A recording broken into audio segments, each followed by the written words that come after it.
The eminence in Shadow के episode 16 में Alexia सोच रही होती है आखिरकार रोज ने ऐसा क्यों किया होगा। वही नात्सुमे कहती है कि प्रिंसेस रोज लगता है रॉयल कैपिटल के नॉर्थ साइड में चली गई है और उसे लगता है कि अभी तक वो सिटी छोड़कर नहीं गई है।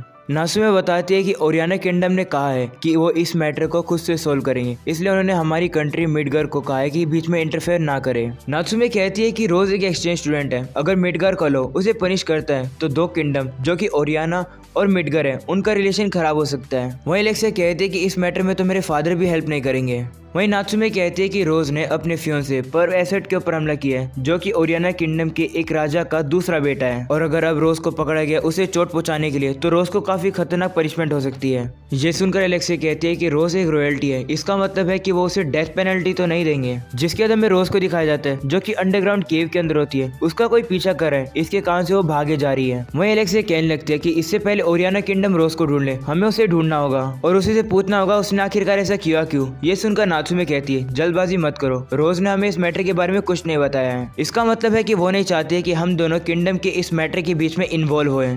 ये सुनकर एलेक्सिया नात्सुमे से कहती है तुम्हारा कहने का क्या मतलब है, क्या मैं उसे अबेंडन कर दूं? तो नात्सुमे कहती है मैं ऐसा नहीं कह रही हूँ, मैं ये कह रही हूँ कि जो भी तुम करो सोच समझ कर करना। ये सुनकर एलेक्सिया गुस्सा हो जाती है और नात्सुमे से कहती है तुम्हें क्या लगता है मैं ना सोचने वाली एक इडियट हूँ? तो नात्सुमे कहती है नहीं नहीं, मेरा ये कहने का मतलब थोड़ी है। तो एलेक्सिया उसके कॉलर को पकड़ लेती है और कहती है इतनी इनोसेंट मत बनो, और अब नात्सुमे से कहने लगती है प्लीज मुझे मत मारना। जिस पर एलेक्सिया कहती है ऑब्वियसली तुम एक्टिंग ही कर रही हो, इसलिए मैं तुम्हें मार दूंगी। लेकिन वैसा नहीं करती है, वो नात्सुमे को पीछे फेंकती है और कहती है मुझे पता है रोज हम लोग को प्रॉब्लम में इन्वॉल्व नहीं होने देना चाहती है, इसलिए मुझे गुस्सा आ रहा है। हम लोगों ने कसम खाई थी कि हम सारे साथी हैं और एक साथ काम करने के लिए हम लोगों ने एक टीम बनाई थी। वो नात्सुमे से कहने लगती है मैं तुम्हें भी अबेंडन नहीं करूंगी। ये सुनकर नात्सुमे कहती है ठीक है, मैं प्रिंसेस रोज के बारे में कुछ इन्फॉर्मेशन कलेक्ट करती हूँ क्योंकि मैंने रोज के फियोंसे के बारे में काफी गलत अफवाहें सुनी है। ये सुनकर एलेक्सिया कहती है ठीक है, मैं अपनी बहन के पास जा रही हूँ, क्या पता वो मुझे कुछ एडवाइस दे दे। और अब वो वहां से चली जाती है। वहीं नात्सुमे एक एल्फ से कहने लगती है तुम इसे थोड़ी और इन्फॉर्मेशन दे दो पर एसेट और ओरियाना फैमिली के बारे में, क्योंकि अगर इसके पास ज्यादा इन्फॉर्मेशन होगी तो ये खुद से समझ जाएगी कि इस काम में कितना ज्यादा खतरा है। जिसके बाद नात्सुमे उस एल्फ से पूछती है रोज ओरियाना कहाँ पर है, तो बताती है कि रोज सीवर के थ्रू अंडरग्राउंड रूइंस में चली गई है क्योंकि वहाँ पर काफी ज्यादा टनल है, इसलिए वहाँ पर काफी अच्छी जगह है छुपने की।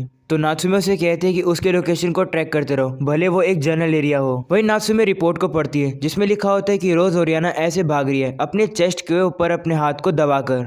अगले सीन में हमें बुशिन फेस्टिवल का सीन दिखाया जाता है जहाँ पर कागनो न्यूज़पेपर में रोज ओरियाना के बारे में पढ़ रहा होता है और सोचने लगता है कि आखिरकार उसने ऐसा किया क्यों होगा। वहीं कागनो का दोस्त चिल्ला रहा होता है वो पागल हो चुका है क्योंकि वो गैम्बलिंग में काफी सारे पैसे हार चुका है। वहीं कागनो रोज के बारे में अब सोचना बंद करता है और कहता है मुझे यहाँ पर फोकस करना होगा, यहाँ पर अभी काफी इंपॉर्टेंट सीन चल रहे हैं, मुझे मेरे एमिनेंस इन शैडो के रूटीन को फॉलो करना होगा क्योंकि इन्हीं सीन के बीच में एक काफी बड़ा सीक्रेट वॉर होने वाला है। वहीं कागनो का दोस्त वापिस से कागनो से पैसे मांगने वाला होता है, लेकिन जैसे वो नीचे देखता है कागनो वहां से गायब हो चुका है। वहीं कागनो नीचे की तरफ जा रहा होता है, वो मन में कहने लगता है मेन स्टोरी को आगे बढ़ाना एमिनेंस इन शैडो होने के नाते काफी मुश्किल काम है। तभी साइड में से लड़की जाती है, वो कागनो से कहने लगती है मुझे एल्फ की खुशबू आ रही है, क्या तुम किसी एल्फ को जानते हो? तो कागनो भी रुकता है और कहता है हाँ मेरे कुछ एल्फ दोस्त है। तो वो कागनो से कहने लगती है मैं एक एल्फ को ढूंढ रही हूँ, वो काफी ज्यादा खूबसूरत है, वो मेरी भतीजी है, वो बिल्कुल मेरी तरह दिखती है, क्या तुम मेरी तरह दिखने वाली किसी एल्फ को जानते हो?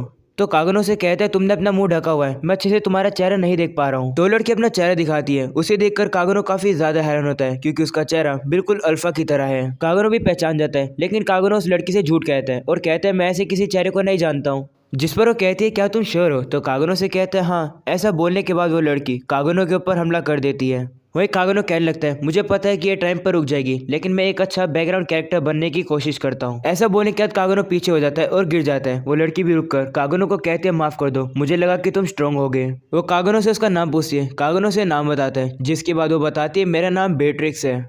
वो कागनो से कहते हैं तुम्हारा हाथ काफी अच्छा है, तुम और ज्यादा स्ट्रांग बनोगे। ऐसा बोलने के बाद वो वहां से चली जाती है। वही कागनो भी सोचता है ये लड़की स्ट्रांग तो है।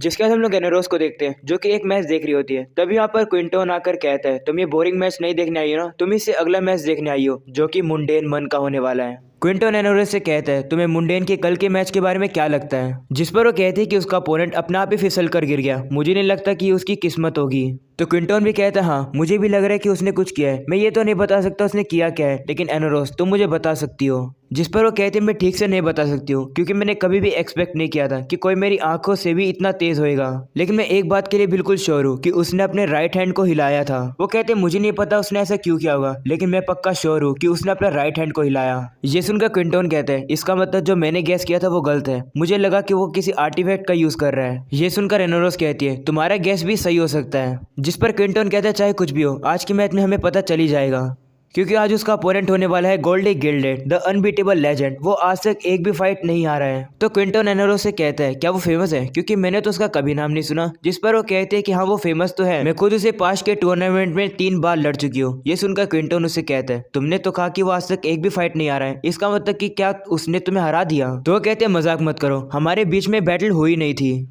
वो बताते कि गोल्डी ऐसे अपोनेंट से लड़ता ही नहीं है जिससे उसे पता होता है कि वो उसे हार जाएगा, इसलिए वो लड़ने से पहले फोरफिट कर देता है। इसी कारण से उसे ये अनबीटेबल लेजेंड का निकनेम मिला है। एनोरोस बताती है कि गोल्डी पता लगा सकता है कि उसका अपोनेंट कितना ज्यादा स्ट्रॉन्ग है और अभी तक उसने मुंडेन के अगेंस्ट फोरफिट नहीं किया है, इसका मतलब तुम समझ रहे हो। तो क्विंटन बोलता है हाँ अभी तक गोल्डी मुंडेन के ट्रू स्ट्रेंथ को नहीं देख पाया है, या तो मुंडेन एक चीटर है जो कि एक आर्टिफैक्ट का यूज कर रहा है जीतने के लिए। एनोरोस कहने लगते है कि गोल्डी उस पर्सन से नहीं लड़ता है जिसे उसे पता है कि वो उसे नहीं जीत सकता है, इसका ये मतलब है कि उसने अभी तक अपनी असली पावर किसी को नहीं दिखाई है। और अब हम लोग देखते हैं उनके बीच की बैटल शुरू हो जाती है। गोल्डी काफी तेजी से मुंडेन की गर्दन के ऊपर हमला करने वाला होता है, लेकिन तभी मुंडेन अपनी गर्दन को एकदम से हटा देता है जिससे कि वो डॉज कर लेता है। वहीं गोल्डी को लगने लगता है कि मुंडेन ने उसे हमला करके उसे हरा दिया, लेकिन वो ये सब इमेजिन कर रहा होता है। इसी बात को इमेजिन करने के कारण वो काफी डर जाता है और एक ही जगह पर खड़ा रहता है। उसी टाइम मुंडेन अपनी तलवार निकालने लगता है तो गोल्डी जल्दी से पीछे हट जाता है। वो मुंडेन से कहने लगता है तुम्हें क्या लगता है कि तुम मुझे हरा सकते हो।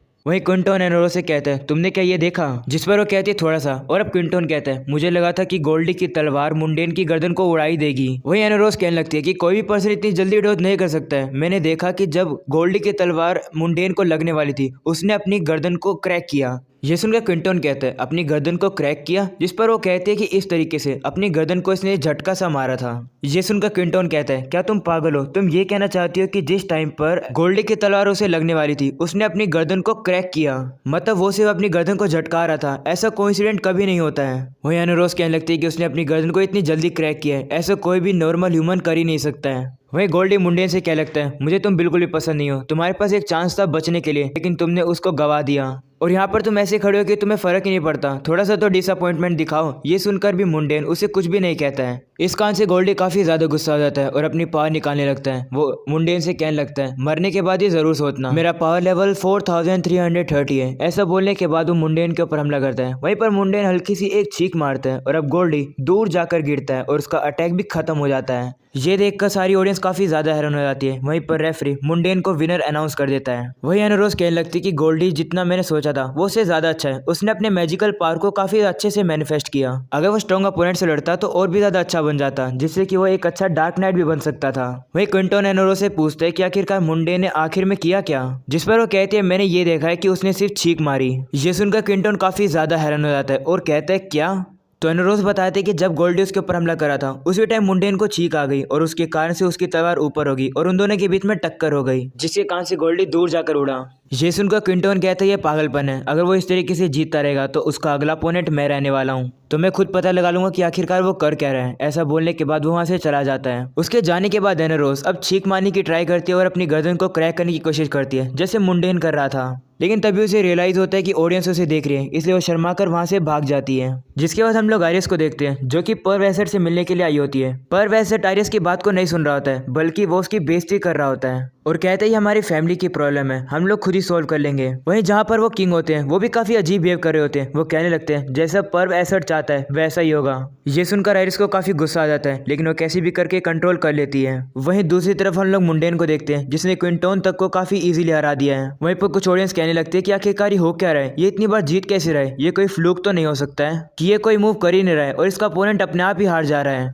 वो लोग कहने लगते हैं कि मुंडेन का अगला मुकाबला एनोरोस के साथ है और उसके जीतने के ओड्स 9 में से 1 हैं। वही हम लोग कागनो के दोस्त को देखते हैं जो कि काफी ज्यादा पैसे हार चुका है। वो पू को कहता है मुझे थोड़े पैसे दे दो मेरे दोस्त, लेकिन उसका दोस्त मना कर देता है। वही कागनो जाते जाते सोच रहा होता है कि जिससे मेरी बैटल हुई है, मुझे ऐसा क्यों लग रहा है कि मैं उसे पहले भी कभी मिल चुका हूँ, उसका नाम पता नहीं क्या था। तभी यहाँ पे एनरोज आ जाती है। वो उसे कहने लगते हैं मुझे कभी नहीं लगा था कि तुम मेन टूर्नामेंट में आ जाओगे, मुझे माफ कर दो, मैंने तुम्हारी ताकत को मिस जज किया। ऐसा बोलने के बाद वो मुंडेन को कहती है मैं तुम्हें एक वार्निंग देना चाहती हूँ। वो उसे कहते हैं मैंने तुम्हारे सारे मूव देख लिए, तुम अब जिस तरीके से जीतते आ रहे हो ऐसा मत सोचता कि तुम वैसे मुझसे जीत पाओगे। वह मुंडेन एक हल्की से स्माइल करके आगे बढ़ने लगता है। तो एनरोज उसे पूछते इसमें हंसने की क्या बात है। तो मुंडेन उसे कहते हैं मैं भी तुम्हें एक वार्निंग देता हूँ। ऐसा बोलने के बाद वो अपने हाथ के आर्मर को जमीन पर गिराने लगता है, जो कि काफी ज्यादा भारी होते हैं। वो उसे कहते हैं कि ये एक चेन की तरह थे जो कि मुझे होल्ड बैक करके रखते हैं, लेकिन अब खेलने का समय बंद हो गया। और अब वो वहां से जाने लगता है। तो एनरोज उसे रोकती है और कहती है कि क्या तुम्हें लगता है कि तुम जीत पाओगे। ऐसा बोलने के बाद वो अपनी गर्दन को काफी जोर से क्रैक करती है और कहती है देखा। मुंडेन भी कहते हैं हाँ देखा। ऐसा बोलने के बाद वो वहां से जाने लगता है और सोचता है कि कार्य था क्या। जिसके बाद हमें रोज को दिखाया जाता है जो कि एक बंदे से लड़ रही होती है। उसके ऊपर हमला करने के बाद वो उसे कहती है कि मैंने तुम्हारे वाइटल ऑर्गन्स के ऊपर हमला नहीं किया है, जाओ जल्दी से जाकर ट्रीटमेंट करा लो। तभी वहाँ पर कुछ और लोग आ जाते हैं। वो रोज से कहने लगते हैं तुम भाग नहीं सकती हो। वहीं पर रोज भागने लगती है और काफी दूर भाग जाती है। और यहीं पर हो जाता है ये वाला एपिसोड खत्म। आप लोग को पसंद है तो लाइक करना, चैनल को सब्सक्राइब करना। मिलते हैं इसके नेक्स्ट एपिसोड में, तब तक के लिए बाय बाय।